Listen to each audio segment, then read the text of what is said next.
पोरगा एक शब्दाने काय बी बोलला नाही. शाळेतनं घरी राहा म्हणलं तर राहिलं. असं गुणाचं पोर मिळायला नशीब लागतं बघ दादा.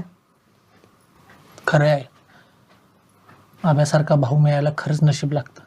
आणि तुझा बी जीव आहेच की त्याच्यावर. म्हणजे तुझ्यावर नाही भाई जीव माझा दाद्या. नको लावू जीव मग माझ्यावर. आम्या आहे की तुला. मी उद्या असलो नसलो तरी तुला काही फरक नाही पडायला पाहिजे. दादा अरे असं काय बोलतोस? अरे तुम्हाला दोघांना कवाच अंतर दिलं नाही मी. तुझी आई गेली तेव्हा तू तिच्या पोटी जन्म घेतला हे सुद्धा विसरले बघ मी.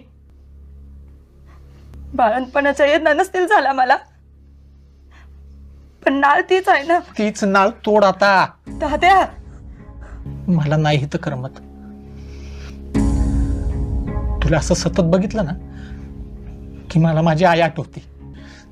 हे घर खायला उठतंय. नको वाटतं इथं मला राहिलं आता. दादा असं काय बोलतोयस? मला नाही राहायचं तुझ्यावर. तू नसशील तरी आहे ना कसं जगायचं रे? हे बघ असलं वाईट वांगा विचार काय करू नकस.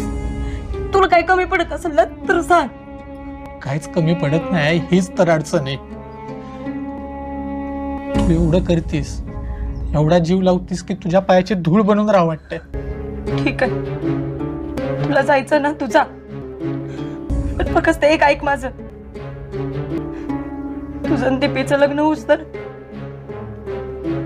या घरातच राहा. आईने एवढंच मागितलं, एवढं बी नाही देणार का?